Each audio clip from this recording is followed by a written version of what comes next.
Olá pessoal, tudo bom? Aqui é o Amigo Panda e eu retorno para vocês para iniciar aquela tão nova série esperada que é tudo sobre vírus. E essa série vai tratar sobre as questões de segurança relativas ao seu computador e aos vírus que existem aos montes hoje em dia, né? Muita gente diz que o termo não existe, que hoje o termo já mudou de conceito, mas através desses vídeos nós vamos provar que o termo vírus ainda é muito bem aplicado em algumas ameaças que existem hoje.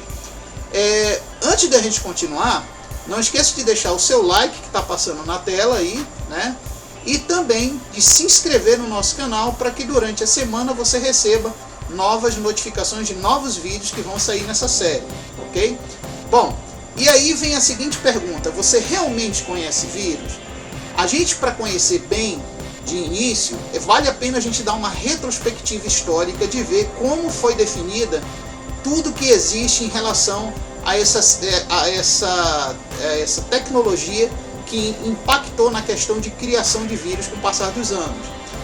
Bom, vale lembrar que em 1984 houve nos Estados Unidos uma 7ª conferência anual de segurança digital, que sempre era coordenada por Fred Cohen, né? E Fred Cohen convidou um cientista de computação chamado Len Eldman. E Len Eldman provou, utilizando um aparelho chamado VAX 11750, que qualquer código bem estruturado de computador poderia se esconder na memória RAM, e escondido na memória RAM ele se replicaria através de uso dedicado de programação e se gravaria também nas mídias externas ao computador, o que na época era mídia magnética, era a única mídia utilizada na época, certo? O mais irônico da história é que um ano antes de Len Eldman definir essa questão de que vírus era um programa que se replicaria para várias partes do computador, um primeiro vírus, antes mesmo do Brain, ele foi criado pelo um programador que programava softwares para a Apple. E esse primeiro vírus se chamava Elk Cloner, que foi desenvolvido por Richard Skeneta, tá? Richard Skeneta mostrou que, mesmo usando um código bem simples dentro do Mac, que foi um dos grandes booms de computadores na época, que foi vendido aos milhares, o Macintosh, e produzido pela Apple, ele mostrou que um pequeno código malicioso poderia fazer o computador replicar vários arquivos e esses arquivos serem clonados nas mídias magnéticas que os Macintosh da época já utilizavam, né?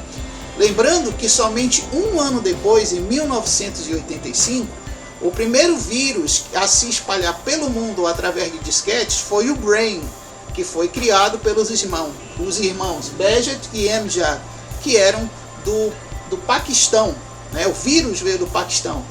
Mas o mais irônico de tudo é que na realidade Brain era o nome de uma empresa que tinha sido recém-fundada pelos irmãos, e eles criaram o primeiro vírus que nós chamamos de vírus de boot, que ficava gravado no setor de boot das mídias magnéticas e mostrava uma propaganda de contato da empresa deles que tinham recém-fundada. E essa empresa hoje é uma grande empresa de tecnologia que ainda está no Paquistão hoje, fundada por esses dois irmãos, e a empresa se chama Brain, né? É o irônico da história. Na época, em 1985, a primeira empresa a detectar que esses vírus do Brain e do Elk Cloner estavam se espalhando no mundo inteiro foi a F-Secure, uma das primeiras empresas de antivírus da época. Muitos até dizem que a F-Secure ela foi a primeira empresa sobre segurança digital a trabalhar com vírus e fazer pesquisas forenses em cima do código digital do vírus em 1985. E isso graças a um entusiasta de análise digital forense chamado Nick Hypanen.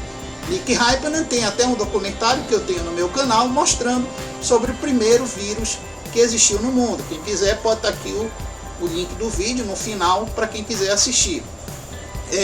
Vale lembrar que depois disso, muitos outros vírus replicantes surgiram com o passar do tempo, mas até 1989 surgiu um grande vírus que começou a destruir não só os arquivos das mídias magnéticas, mas também a fazer o computador funcionar de forma errática e problemática, não destruindo o computador em si, mas deixando o computador ruim de trabalhar com ele. É o vírus chamado Dark Avenger. Nessa época, em 1989, uma empresa criou o primeiro antivírus da época, chamado de imunizador. O imunizador, ele não só servia para o Dark Avenger, mas para outros vírus que vinham 2, 3 anos depois, como no caso do Michelangelo. Então, em 1989, a primeira empresa de antivírus a se formar publicamente usando o programa Scan e Clean foi a chamada McAfee, que a gente conhece hoje, que é o proprietário John McAfee, de origem israelense. Aí o que aconteceu? Em 1992 surge no Brasil a grande fama do vírus Michelangelo, E um grande cientista da computação aqui no Brasil criou o primeiro imunizador de vírus brasileiro, baseado também na mesma tecnologia do ScanClean, que veio 2 anos antes, 2, 3 anos antes. Então, em 1992, o Michelangelo ficou tão famoso, não só no Brasil, mas como em outros países também, que a Avast foi a terceira empresa a se firmar nesse lance de combater vírus, analisar vírus e lançar imunizações ou removedores para vírus. Então, para quem conhece o Avast, fica aí a informação de que o Avast é a terceira empresa de segurança sobre vírus a ser criada na história dos vírus computacionais, Bom, em 1999 surgiu um outro grande boom na questão de vírus. Foi a questão do primeiro vírus que foi criado em 1999, que tinha capacidade não só de se replicar nos arquivos, na memória RAM e nas mídias, mas também destruir o próprio computador. Foi o caso do acidente que ocorreu em Chernobyl. Bom, então o acidente de Chernobyl aconteceu em 1986, no dia 25 de abril. E em 1999, um estudante nada mais teve o que fazer e criou o primeiro vírus que destruía a BIOS de um computador. Simplesmente ela dava um flash na BIOS e a BIOS simplesmente se apagava ou se regravava em código zero, completamente com zeros. Então, na próxima vez que você reiniciava o computador, você não tinha mais as ROMs principais ativas para o computador funcionar, Então, em 1999, esse vírus já causou um prejuízo enorme, que só na China foi 21 milhões de dólares, fora em outros países. E um dos países que foi atacado era o Brasil. Por quê? Porque até então, em 1999, muitas mídias de disquete eram copiadas intensamente nessa época no Brasil, até mídias de CD também, já iniciando em 1999. Então, por isso que ele se alastrou tanto no Brasil, causou prejuízo em algumas máquinas, mas por incrível que pareça, as máquinas mais modernas que já existiam nos Estados Unidos, algumas não foram afetadas pelo vírus Chernobyl e por isso o prejuízo lá foi menor. Pois bem, passando um ano depois, em 2001, houve uma proliferação enorme de vírus no mundo do ciberespaço. Por quê? Porque em 2001 houve um grande avanço na internet, não só no Brasil, mas como em outros países. Grandes provedores se instalaram, novos meios de comunicação de maior velocidade de banda se instalaram e isso serviu para uma proliferação maior de internet. Foi quando surgiu, a partir de 2001, as classes de Worms, Trojan, Adwares, Toolbars e muitos outros aí que começavam a proliferar no Windows 98, no Windows Millennium e no Windows 2000. Ok?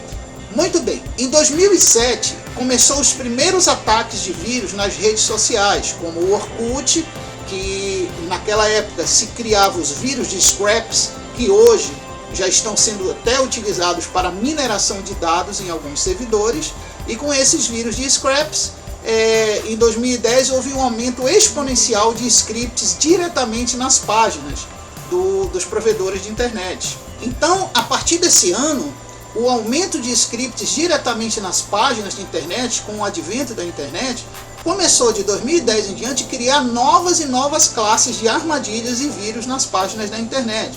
Então a gente pode até dizer que o grande boom de propagação e de surgimento de grandes novas classes de vírus foi a partir de 2010 em diante. Então, a gente poderia dizer que dessa época em diante a internet não era mais de forma alguma 100% segura como é ainda hoje. Hoje já se tem até a predição de que a cada ano que passa a internet se torna cada vez menos segura, com o surgimento de uma nova classe de vírus, que são os malwares, né? A gente vai explicar no decorrer da série a diferença de cada tipo de vírus e por que eles se subdividem nessa classe chamada de malwares. E com o tempo foram surgindo outras classes, como os hijackers, os ransomwares e novos, vejam bem, novos tipos de vírus baseado no mesmo princípio de ação que era o vírus Chernobyl. Esse tipo de vírus, que destrói componentes do computador ou utiliza alterações de componentes do computador e até altera esses componentes, hoje eles não têm uma definição específica, como foi o do Chernobyl. Em 1999, o do Chernobyl foi definido como CIH, ou chamado CIS. Esses tipos de vírus ainda não têm uma definição específica, mas existem já dois tipos deles, que é chamado de Phantom e Meltdown. Esses dois vírus eles fazem coisas parecidas com o CIS, que era o Chernobyl. Então hoje a gente pode dizer que os vírus que destroem o computador, eles podem ser categorizados como uma classe chamada CIHS ou CIS.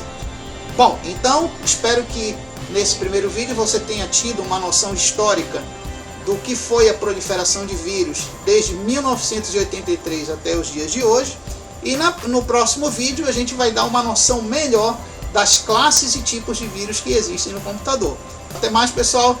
Fica aí um abraço do Panda, paz e amor para vocês e até o próximo vídeo.